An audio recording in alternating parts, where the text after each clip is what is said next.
Goeienaand dames en heren, vriende. Ek wil net vinnig hoor, is die enige Britte vanaand teenwoordig? En volksgenote dan. Ek het die onbenydenswaardige voorreg om vanaand, voor ek daarby kom, ek glo almal van ons redelik ken vir Meyer Leroux. Hy staan redelik bekend as 'n baie rasionele en 'n medeleiende persoon wat redelike versoek aan 'n man sal rig. Soos om net 5 minute te hê om die hele inleiding van die Tweede Vryheidsoorlog, daar gaan hy sien 5 minute het klaar begin, te verduidelik waar daar amper 1000 mense dood is en baie beseer is in 5 minute in te druk. So ek het nie baie tyd nie, ek gaan moet move. Ek sê, hy hou my dop, ek sien sy tyd hardloop al reeds. So vriende, vinnig oor die slag van Spioenkop. Dit het gebeur in die Tweede Vryheidsoorlog en die groot oorlog tussen Brittanje, die ZAR en die Oranje Vrystaat. Oranje Vrystaat en ZAR was natuurlik in 'n vennootskap met mekaar, of hulle was geallieerd gewees teenoor Brittanje. En hierdie spesifieke slag waaroor ons vanaand gaan praat, het plaasgevind na Swart Week. Nou Swart Week was gewees nadat Brittanje 'n paar baie slegte nederlae gelei het by Colenso en by Stormberg en dan ook by Magersfontein. So net 'n bietjie konteks daaroor, die van julle wat snaakse, baie moeilike Engelse tannies ken wat kla oor die Afrikaans op jou spyskaart, sal weet dat hulle maar dikwels 'n tipe mense is wat redelik nie baie daarvan hou om te verloor nie. So die twee groot generaals waaroor ons vanaand gaan praat, aan die een kant is Buller, hy was die Brit gewees, en die ander kant was generaal Louis Botha. Nou Buller was nie net 'n generaal nie, hy was ook 'n sir gewees. So dit was Sir generaal Louis Botha. Ag, 'n generaal Buller. Verskoon daai een. Ons gaan nou nie onsself voor uithardloop met 'n paar dekades nie. So wat nou gebeur het, dames en here, is die Engelse wou baie graag Ladysmith ontset. En daar was twee plekke wat deur die boere beleer was. Die een was Kimberley, eintlik was daar nog een, dat was bietjie verder noord gewees, maar die twee grootes was Kimberley en Ladysmith. En hierdie oorlog, hierdie veldslag waarvan ons vanaand praat, het plaasgevind in Natal, naby Ladysmith. So die Engelse het nou al die slegte neerlaag gelei, en hulle wil toe nou graag hulle self wreek, en hulle het altyd hierdie kreet gehad van die van julle wat onthou, soos 'n paar keer teruggepraat oor die slag van Majuba. Dat ek hom so vir hom praat ek beter. By die slag van Majuba het die Engelse in die Eerste Vryheidsoorlog ook bloedneus gekry. So die Engelse het hierdie kreet gehad wanneer hulle instorm op die oorlog, dan sê hulle remember Majuba. En met daardie gees en daardie gesindheid het hulle nou die veldslag begin. En ek gaan dit probeer so kort as moontlik hou. Die kort en die lang van die saak. Aan die Engelse kant was daar 3 generaals, Buller, Warren en Woodgate. Nou dit sê al klaar vir jou, dis 'n resep vir moeilikheid, want daar is 3 generaals wat nou besluit moet neem om hierdie oorlog te voer. En saam met hulle was daar 30,000 troepe wat aan hulle kant geveg het. Aan die boerekant was dit generaal Louis Botha en onder hom was daar 8,000. So 30,000 aan Britse kant, 8,000 aan boerekant, klink soos 'n baie bekende storie. Ons het dit baie in die geskiedenis gelees en ons sien dit vandag steeds. So Buller kom hierdie geveg in met 'n groot, verskoon my Engelse, chip op die skouer. Hy wil graag nou bewys, remember Majuba, hierdie ding gaan ons reg doen. En in hierdie gekibbel tussen die generaals doen hulle nie behoorlike verkenning nie, en hulle kies hierdie koppie wat hulle gaan bestorm, en as hulle hierdie koppie kan oorkom, dan kan hulle die boeremagte breek en dan kan hulle Ladysmith ontset. En so gebeur dit toe nou ook dat die arme generaal Woodgate, nou hy was nou so 'n bietjie junior generaal, hy moet nou die slegte werk hê om vooruit te gaan, en saam met hom was 'n kolonel Thornycroft gewees wat saam met hom die stryd aangesê is. En hulle het die berg bestorm die nag van die 23ste Januarie 1900. So in die nag bekruip hulle toe nou die berg. Dit klink baie soos die verhaal van Majuba, dit is eintlik skrikwekkend. Bekruip hulle die berg in die donkerte, en toe hulle bo op die berg kom, sein hulle terug en sê vir generaal Buller, ons het gewen. Ons het die boere verslaan, ons het die berg gevat. Hier is ons hier bo. Maar wat hulle nie geweet het nie, is dat hulle slegs op 'n nekkie geklim het. Nou laat ek my tablet neersit en met my hande verduidelik. So as jy nou hierdie koppie sien, die Spioenkop het 'n knikkie aan die een kant, en dan het hy so 'n nekkie gehad, en dan het hy nog 'n knikkie aan die ander kant. So aan die linkerkant, aan die weste kant is 'n knikkie, en aan die regterkant is 'n knikkie, en hier klim die Engelse in die middel op, en hier sit hulle nou in hierdie nekkie, maar hulle besef nie die nekkie is net 'n nekkie nie. Hulle gedink die nekkie is 'n koppie. En weer eens, die geskiedenis herhaal homself graag. Sak daar toe nou die aand mis oor die koppie toe. En dit laat mens nou maar baie dink aan die slag van Bloedrivier. Stak daar toe nou mis oor die koppie toe en die Engelse kan nie lekker sien nie en is donker en hulle is bo en hulle sê nee, ons het gewen, God save the Queen, alles wat lekker is. En toe die mis begin lig, toe begin die boere skiet van die linkerkant en die regterkant af. Nou wat die Engelse gedoen het, hulle het hulle loopgraaf gegrawe, dat hulle na die noorde kant toe kan aanval.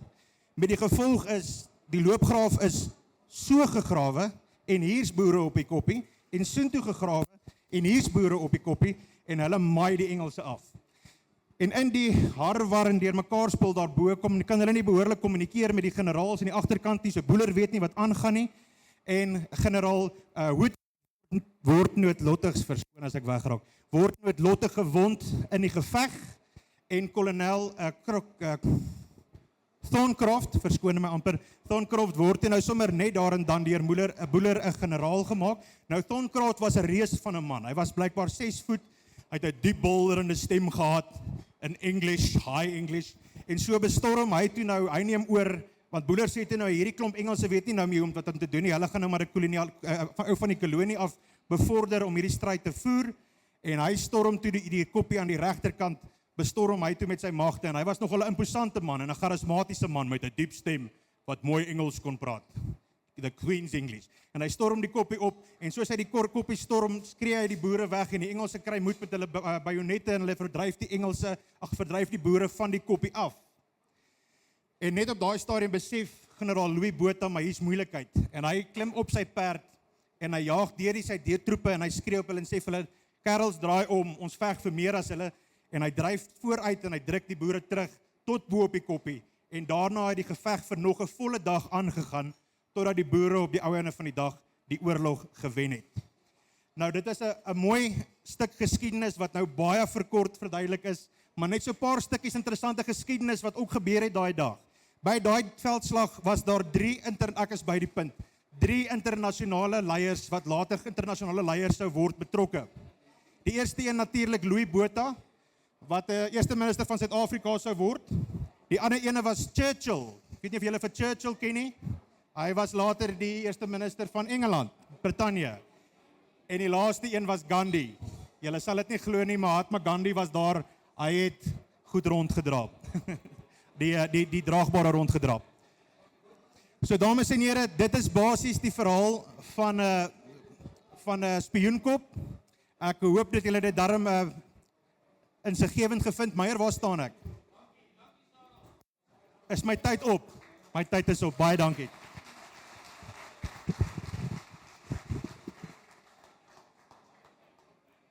Hallo julle, goeienaand. Hallo almal. Ek is Pieter Smit. Lekker om hier te wees by julle by Beesboerdery vanaand. Ons gaan 'n lekker vasvrou. So julle het almal vorms op julle tafels. Kan almal my mooi hoor? Hallo, julle daar agter. Dan as almal hier is, kyk op julle tafels. Daar's so 'n lys wat julle kan invul. Daar gaan 3 stelle wees van 10 vrae elk. Die eerste 10 vrae gaan handel oor voortrekker en boereoorlog geskiedenis. Die tweede 10 vrae gaan handel oor Suid-Afrikaanse geskiedenis.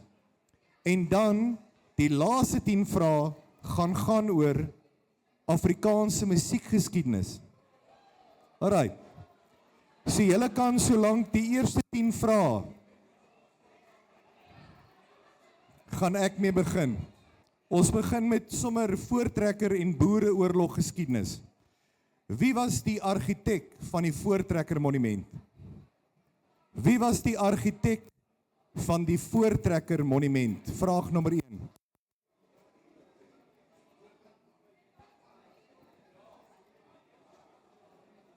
Vraag nommer 2.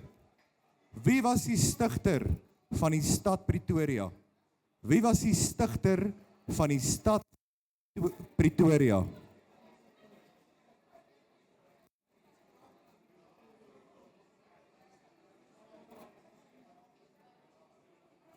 Alright, vraag nommer 3. Watter bekende boeregeneraal was in 1914 in die tronk gegooi vir 6 maande as gevolg van sy groot bydrae tot die rebellie? Hy het 'n vonnis aanvanklik van 6 jaar gehad, maar was opgeskort tot 6 maande toe. Is 'n ou boeregeneraal, 1914 in die tronk gegooi. Hier is 'n leidraad. Daai boeregeneraal se perd se naam was Fleur.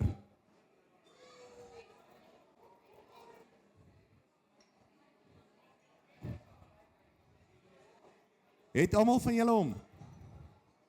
Almal reg, almal gehoor? Kom ons gaan. Vraag nommer 4. En hierdie was deel van Sarel se toespraak. Watter bekende Britse figuur was teenwoordig tydens die slag van Spioenkop, wat later sou eerste minister word van Brittanje? Vraag nommer 5. In watter jaar het die slag van Spioenkop plaasgevind? Maklike vraag. Wat was die jaar? Goed, Piet, is jy gelukkig my maat? Vraag nommer 6. Hoor bietjie hierdie vraag. Dit is 'n voortrekkeroorlog geskiedenis. Na die nederlaag van die slag van Italië in April 1838. Onthou julle van die slag van Italië? Dit was basies 'n strafekspedisie teen die Zulus na hulle die mense vermoor het by Bloukrans. Alright. Nou, hierdie slag van Italië was aangevoer deur Piet Uys en deur Andries Potgieter.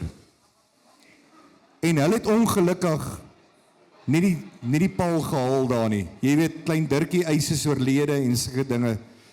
En toe hulle terugkom by die kommando, omdat hulle dit verloor het, was hulle bynaam gegee. Wat was die bynaam aan daai klomp boere wat deelgeneem het aan die slag van Italië?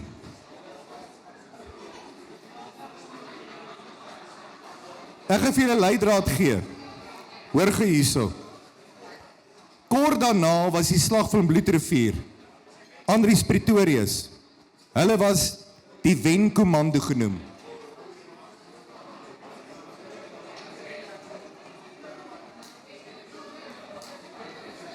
Hier is 'n interessante vraag, soos almal van hulle. Vraag nommer 7. Almal van julle ken Bloedrivier, die naam Bloedrivier.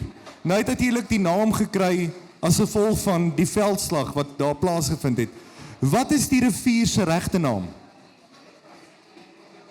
Bloedrivier, daai rivier wat daar vloei. Wat is sy regte naam?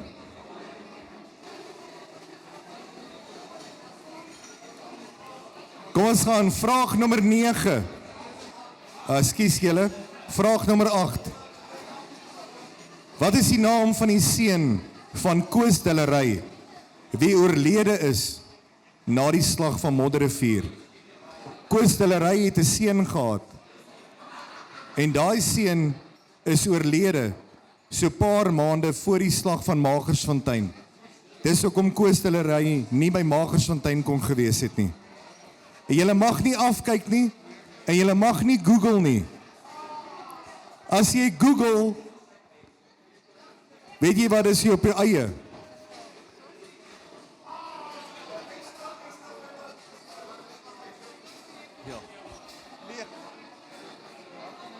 Reg julle, vraag nommer 9. Ons het natuurlik, weet watter jaar was die begin van die eerste Vryheidsoorlog? Die eerste Vryheidsoorlog. Jy het 2 Vryheidsoorloë gehad. Wanneer was die eerste Vryheidsoorlog?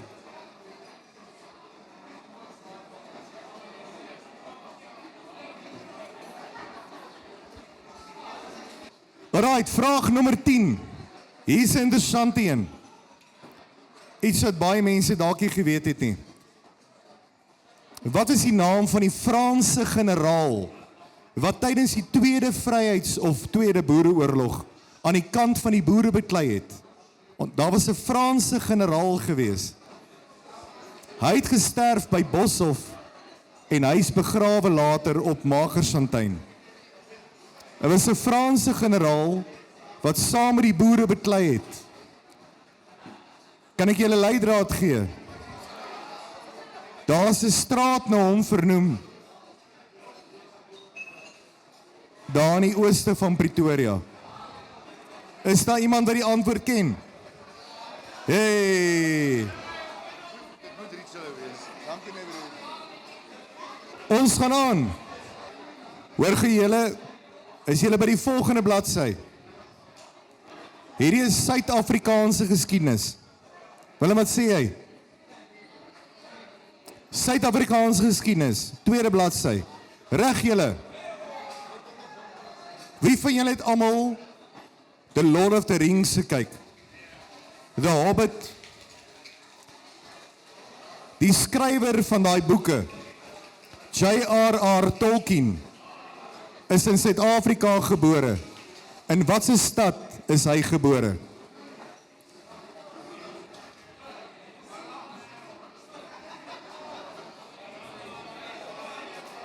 Reg, vraag nommer 2. Werk hierdie speaker? Kan julle hoor? Almal, vraag nommer 2, reg. Hoeveel keer was Daisy de Melker getroud? Hoeveel keer was Daisy de Melker getroud gewees? Vraag nommer 3. Watter posisie as minister het P.W. Botha beklee in die tyd van John Vorster? Dit was voordat hy eerste minister van die land geword het. Watse posisie het P.W. Botha beklee voordat hy eerste minister van die land geword het? Hy het daai posisie gehad onder John Vorster. Is 'n baie belangrike posisie en ons almal wens vandag iemand soos hy het daai posisie beklee.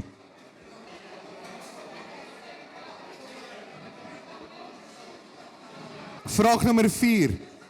Hoor gou mooi. Hierdie is ek moet lank praat hier. Die kasteel van Kaapstad, nee. Die kasteel De Goeie Hoop. Julle almal ken die kasteel. Hy het 5 punte. Julle weet van dit. As jy in die kadette was, het jy daai balkie gedra met die 5 punte. Reg. Vir 1 punt, noem enige 3 van daai punte van die kasteel.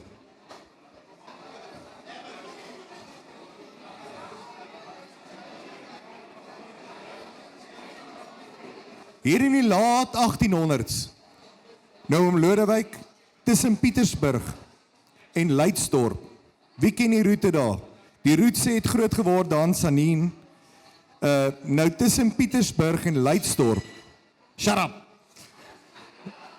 Was daar roete gewees met die poskoetse. Hulle het die pos gevat. Nou, hulle het perde gebruik en hulle het myle gebruik. Maar die tsetse-vlee het al die perde doodgemaak. Toe gebruik hulle van 'n ander dier om die perde waans te trek in daardie tyd. Wat was daardie dier wat hulle in die 1800s gebruik het om die poskoetse saam met die perde te trek van Pietersburg tot in Leidsdorp? Watse wilde dier was ingespan saam met die perde? Dit was nie volstruise nie. Interessante vraag, vraag nommer 6. Wat is die oudste voorstad van Pretoria? Die oudste voorstad van Pretoria. Hierdie voorstad is gestig net na die stad se ontstaan in 1855. Die eerste voorstad van Pretoria.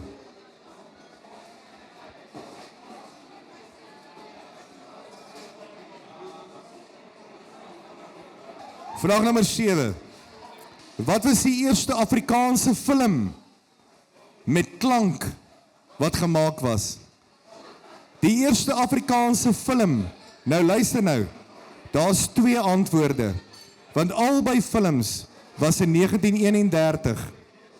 Die een het die eerste dialoog gehad en die ander een het die eerste klankbaan gehad. So daar's 2 films wat die eerste klank in Afrikaans gehad het, van enige film wat ooit gemaak was in Afrikaans. Vraag nommer 8. Hoeveel rugby wêreldbeker toernooie was daar gewees voordat die Springbokke dit gewen het in 1995?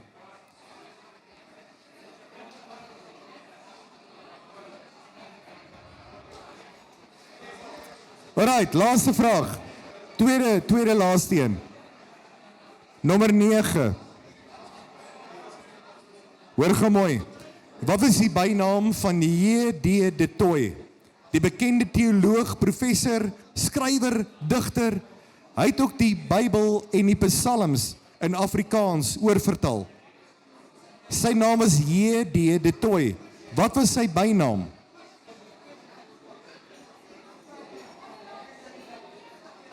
Alright, vraag nommer 10. Watter jaar was die eerste wyn gemaak in Suid-Afrika?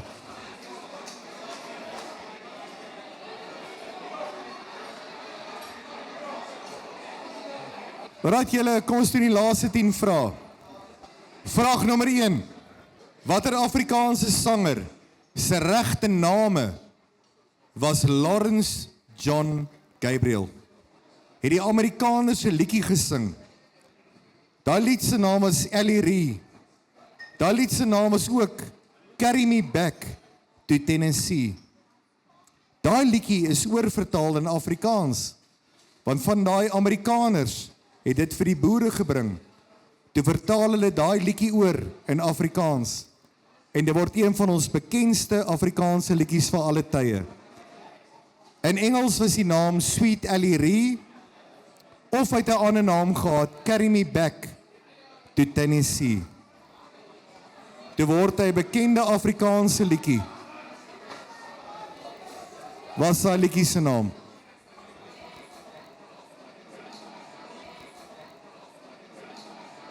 Vraag nommer 3. Wie was die skrywer van liedjies soos Tussen jou en my? Wow. Wie was die skrywer van liedjies soos Tussen jou en my, as ook Pennies op die spoor en Ons is maar grassade my kind? Alle liedjies wat Dousie bekend gemaak het. Wie het dit geskryf?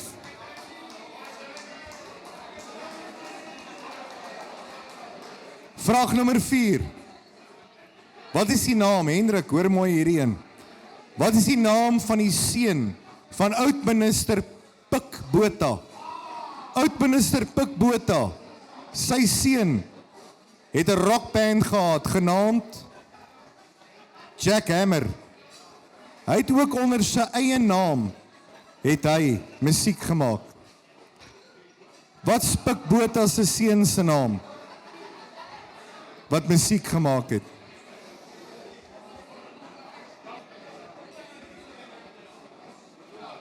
Die eerste Afrikaanse musiekopname in 1906 was gedoen in Engeland. Wie het daardie opname gedoen? Wie het die heel eerste Afrikaanse opname gedoen? 1906 in Engeland.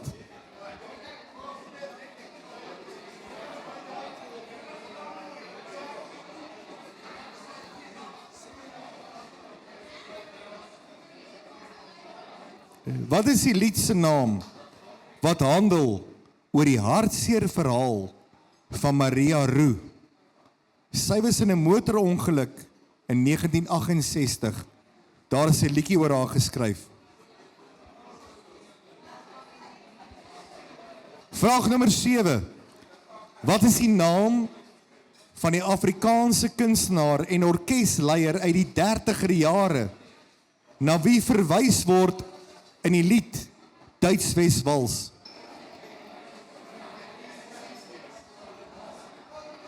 Vraag nommer 8.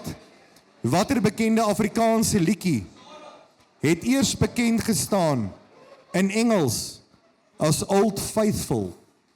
Dis 'n oorvertaalde liedjie in 1930. Die Engelse naam is Old Faithful. Dink mooi. Old Faithful.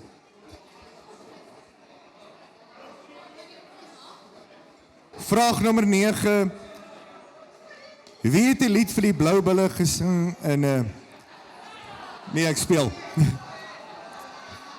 Alright. Vraag nommer 9. Wie was die algehele wenner van die heel eerste noot vir noot wat gehou was? Die eerste wenner van noot vir noot, ooit. Dit was 1991 gewees. Hierdie ou het noot vir noot gewen en hy het bekend geraak.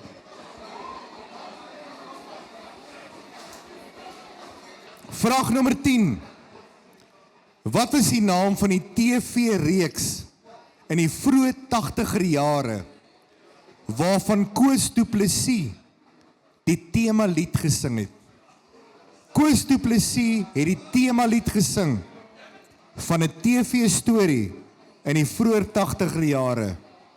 Dit was ook oorvertaal, maar wat was daai TV-reeks se naam wat Koos gesing het? En dit was nie Dawie die Kabouter nie.